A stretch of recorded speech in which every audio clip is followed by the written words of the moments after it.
અમદાવાદમાં ભારે બફારા વચ્ચે પૂર્વ વિસ્તારમાં ભારે વરસાદ જોવા મળ્યો। રોડ પર નદીઓ વહેતી હોય તેવા દ્રશ્યો નજરે પડ્યા। અમદાવાદ શહેરમાં વહેલી સવારથી જ વરસાદે રમઝટ બોલાવી। અમદાવાદના પૂર્વ વિસ્તારમાં ભારે બફારા બાદ સવારમાં મેઘરાજાએ ધબધબાટી બોલાવી।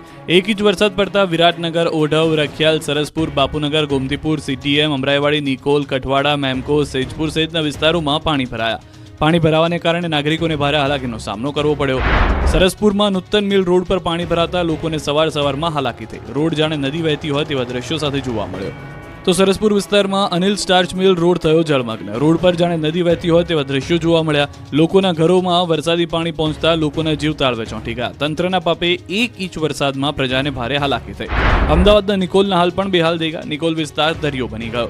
કાનબા હોસ્પિટલથી શાલિગ્રામ ચોકડી તરફ આખો વિસ્તાર પાણીમાં ડૂબ્યો। પંચામૃત ઇન્ટરનેશનલ સ્કૂલ પાસે પાણી ભરાતા વિદ્યાર્થીઓ પરેશાન થયા।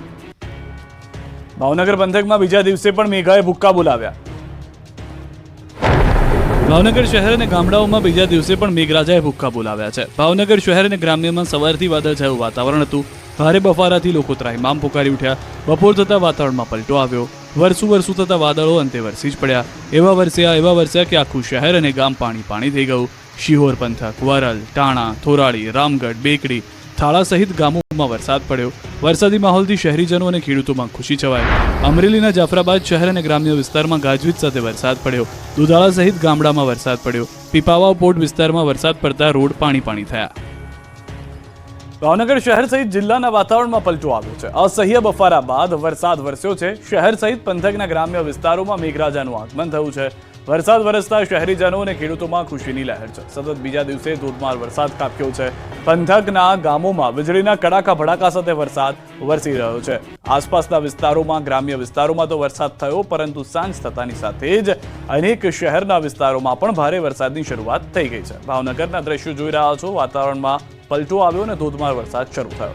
તો નર્મદા જિલ્લામાં ધોધમાર વરસાદ વરસ્યો છે। 2 દિવસના વિરામ બાદ મેઘરાજાનું આગમન થયું છે। વરસાદના પગલે રસ્તા ઉપર પાણી વહેતા થયા છે। સ્ટેશન રોડ, દરબાર રોડ, કાચિયાવાડ વિસ્તારમાં પાણી ભરાઈ ગયા છે। પાણી ભરાતા રાહદારીઓને પણ મુશ્કેલી છે। આજે બપોર બાદ ધોધમાર વરસાદ પડતા વાતાવરણમાં ઠંડક પ્રસરી ગઈ છે। 2 દિવસના વિરામથી મેઘરાજા રિટર્ન થતા લોકોમાં ખુશી જોવા મળી રહી છે। ઉત્તર ગુજરાત પર મેઘરાજા મહેરબાન થતા નદીઓ ગાંડીતુર બની છે। ઉત્તર ગુજરાત પર મેઘરાજા મહેરબાન થતા અહીં નદીઓએ રૌદ્ર સ્વરૂપ ધારણ કર્યું। ત્યારે પાટણના સિદ્ધપુર પંથકમાં ભારે વરસાદને પગલે નદી નાળા છલકાયા। ભારે વરસાદના પગલે કાલેડા ગામની સીમમાં પસાર થતી નદીમાં નવા નીર આવ્યા। કાલેડા વદાણી માર્ગ પર પસાર થતી ખારુબોહ નદીમાં નવા નીરની આવક થઈ। નદીમાં નવા નીરની આવક થતા ગ્રામજનો જોવા માટે ઉમટી પડ્યા। તો સાબરકાંઠાના ઈડર પાસે પસાર થતી ભેંસકા નદીમાં 2 કાંઠે વહી। જવાનગઢ ગામની નદીમાં ભારે આવક થતા નદીનું રૌદ્ર સ્વરૂપ જોવા મળ્યું। ઉપરવાસમાં વધુ વરસાદને કારણે જવાનગઢ ગામની નદીમાં નવા નીર આવ્યા। નદીમાં પાણી આવવાને કારણે ખેતરોમાં વરસાદી પાણી ભરાયા। રાતના અવિરત વરસાદને કારણે ઠેર ઠેર નદી નાળામાં પાણીની આવક થઈ। ઉપરવાસમાં સારા વરસાદ અને ઉત્તર ગુજરાતમાં પડેલા સારા વરસાદ બાદ મહેસાણાનો ધરોઈ ડેમ 66% ભરાયો। હાલ ડેમમાં 7,778 ક્યુસેક પાણીની આવક થઈ રહી છે। ડેમમાં હાલ 66.12% પાણીનો જથ્થો ઉપલબ્ધ છે। ડેમની સપાટી 612.46 ફૂટે પહોંચી છે। ફરી નર્મદા ડેમની સપાટી વધી 135 ફૂટે પહોંચી ગઈ છે સપાટી। હવે ગુજરાતની જીવાદોરી સમાન સરદાર સરોવર ડેમ ફરી છલકાવાની તૈયારીમાં છે। ઉપરવાસમાં ભારે વરસાદના પગલે નર્મદા ડેમની પાણીની પુષ્કળ આવક થઈ છે। 24 કલાકમાં 43 સેન્ટીમીટરનો વધારો થયો। ઉપરવાસમાંથી પાણીની આવક 92,864 ક્યુસેક થઈ રહી છે, જેના પગલે નર્મદા ડેમની સપાટી 134.98 મીટરે પહોંચી છે। હાલ પણ નર્મદા ડેમના 5 દરવાજા 1 મીટર ખુલ્લા છે। નર્મદા નદીમાં કુલ 92,418 ક્યુસેક પાણીની આવક થઈ રહી છે। નર્મદા ડેમ 88.05% ભરાયેલો છે। નર્મદા ડેમમાં કુલ 4,567.85 MCM લાઈવ સ્ટોરેજ પાણી છે। સૌરાષ્ટ્રવાસીઓની સિંચાઈની સમસ્યા દૂર। ભાદર 1 ડેમ ફરી ઓવરફ્લો થયો। ગોંડલ લીલાખા પાસે આવેલો સૌરાષ્ટ્રનો બીજા નંબરનો સૌથી મોટો એવો ભાદર ડેમ સિઝનમાં બીજી વાર ઓવરફ્લો થયો। સૌરાષ્ટ્રનો બીજા નંબરનો ભાદર 1 ડેમ ફરી ઓવરફ્લો થયા। આ વિસ્તારના લોકોની સિંચાઈની, પીવાના પાણીની સમસ્યા દૂર થઈ ગઈ। ઉપરવાસમાં ભારે વરસાદથી ડેમમાં 9,172 ક્યુસેક પાણીની આવક થઈ। સામે 9,172 ક્યુસેક પાણીની જ આવક છે। હાલ ભાદર 1 ડેમના 5 ગેટ 6 ફૂટ સુધી ખોલાયા। ડેમ ઓવરફ્લો થતા નીચાણવાળા ગામોને એલર્ટ કરાયા। નદીના પટમાં અવરજવર નહીં કરવા સૂચના આપી છે। ભાદર 1 ડેમમાંથી અડધા રાજકોટને તેમજ જેતપુર, ખોડલ, ધામ જૂથના યોજના, વીરપુર અમરનગર જૂથ યોજના સહિતના ગામોને પીવાનું પાણી અપાય છે. ભાદર એક ડેમમાંથી ખેડૂતોને સૌથી મોટી કેનાલ મારફત સિંચાઈ માટે પાણી આપવામાં આવે છે. આકાશી આફત બાદ ડાંગના ગામડાઓના રોડ ધોવાઈ ગયા, કોઝવેના થયા કટકા, જુઓ લોકોની વેદના. દક્ષિણ ગુજરાતમાં મેઘરાજાએ દંગલ મચાવ્યા બાદ રોડ, કોઝવે બધું જ ધોવાઈ ગયું છે. પૂરના પ્રચંડ પ્રવાહમાં ગામડાઓના કોઝવેના 2 કટકા થઈ ગયા છે. ડાંગના વઘઈ તાલુકામાં તાજેતરમાં પડેલા મુશળધાર વરસાદને કારણે દિવડિયાનથી ચીખલા ગામને જોડતો કોઝવે ધોવાઈ ગયો છે.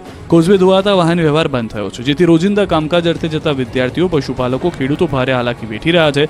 લોકો જીવના જોખમે કોઝવે પરથી પસાર થઈ રહ્યા છે. બીમારીના સમયે કોઝવેમાં પડેલ ગાબડાના કારણે 108 પણ આવી શકતી નથી. કોઝવે ધોવાયાને 4 દિવસ થવા છતાં તંત્રે મરામતની કામગીરી ન કરતા લોકોમાં રોષની લાગણી ફેલાય છે. પૂર્ણા નદીના કેચમેન્ટ એરિયામાં આવેલા આ કોઝવેના નિર્માણમાં વેઠ ઉતરી હોય તેવું લાગી રહ્યું છે. સામાન્ય વરસાદમાં દર વર્ષે કોઝવેનું ધોવાણ થઈ જતું હોવાની સ્થાનિકોની ફરિયાદ છે. વરાપ નીકળતા મગરો વડોદરા દર્શન કરવા નીકળી પડ્યા. વડોદરામાં વિશ્વામિત્રીના પાણી ઓસરી ગયા અને અઠવાડિયું થઈ ગયું. હવે તો વરાપ નીકળી ગઈ છે, પણ શહેરમાં મગરોની અવરજવર બંધ નથી થઈ. જાણે મગરોને વિશ્વામિત્રી નદી કરતા વડોદરા શહેર વધુ માફક આવી ગયું હોય તેમ વડોદરામાં મગરોના આંટાફેરા વધી રહ્યા છે. ત્યારે હવે કાલાઘોડા વિશ્વામિત્રી બ્રિજ પર મગરોએ જમાવ્યો અડીંગો.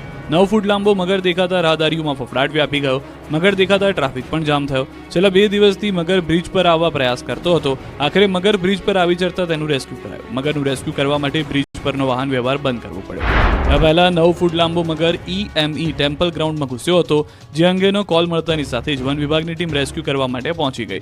મગરના ગળા અને મોઢામાં દોરડું નાખતાની સાથે મગરે ધમપછાડા કરીને રસ્સીમાંથી નીકળવાનો પ્રયાસ કર્યો. થોડી વાર તો રેસ્ક્યુઅરોને પણ પાછળ ખસી જવું પડ્યું. ભારે જહેમત બાદ મગરનું રેસ્ક્યુ કરવામાં સફળતા મળી. શહેરમાંથી અત્યાર સુધી 50થી વધુ મગરોનું રેસ્ક્યુ કરાયું છે. હાલ વિશ્વામિત્રી નદીમાં 441 જેટલા મગરો છે. વડોદરા જિલ્લા વિવિધ તળાવોમાં મળીને કુલ 1000 કરતાં વધુ મગરો છે. મેઘરાજા નવરાત્રીમાં પણ વિઘ્ન બની શકે છે, હવામાન વિભાગની આગાહી. રાજ્યમાં વરસાદનો ચોથો રાઉન્ડ શરૂ છે. ઉત્તર ગુજરાત પર આ વખતે ઓળઘોળ છે મેઘરાજા. ત્યારે આગામી 3 દિવસ સુધી ઉત્તર ગુજરાત પર મેઘાની ઘાત છે. હવામાન વિભાગની આગાહી મુજબ રાજ્યમાં આગામી 7 દિવસ વરસાદી માહોલ છે. રાજ્યમાં આગામી 3 દિવસ ભારે વરસાદની આગાહી છે. સૌરાષ્ટ્ર, કચ્છમાં અને ઉત્તર ગુજરાતમાં ધોધમાર વરસાદ પડશે. દાહોદ અને મહીસાગરમાંથી ભારે વરસાદ સાથે ઓરેન્જ એલર્ટ જાહેર કરાયું. અરવલ્લીમાં પણ ઓરેન્જ એલર્ટ સાથે ભારેથી ભારે વરસાદની આગાહી છે. સાયક્લોનિક સર્ક્યુલેશનના કારણે ભારે વરસાદ પડી શકે છે. અમદાવાદમાં પણ 3 દિવસ મધ્યમ વરસાદ પડી શકે છે.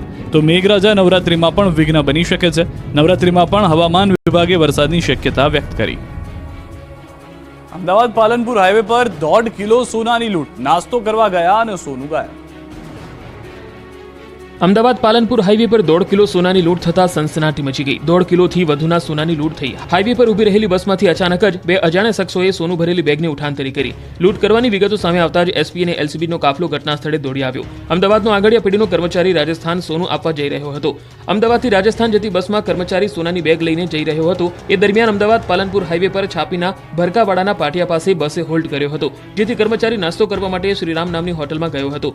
જેવો તે નાસ્તો કરવા ગયો તે દરમિયાન 2 લૂંટારુઓએ બેગ લૂંટી અને ભાગી ગયા હતા. આ ઘટનાના જે સીસીટીવી સામે આવ્યા છે તેમાં જોઈ શકાય છે કે પહેલા લૂંટારુ દોડીને બસમાં ચડ્યા હતા. થોડીવાર રહીને બેગ લઈને બંને લૂંટારુઓ બસમાંથી ઉતરીને ભાગ્યા હતા. બેગ નથી એ ધ્યાનમાં આવતા જ કર્મચારી પણ તેની પાછળ દોડ્યો. કરોડોની કિંમતનું લૂંટેલું સોનું લઈ બાઇક પર પાલનપુર તરફ ભાગી ગયા. 7 શખ્સો ઓડિશાથી ટ્રકમાં 200 કિલો ગાંજો લઈને અમદાવાદ ડિલિવરી કરવા આવ્યા. પોલીસે પકડી લીધા.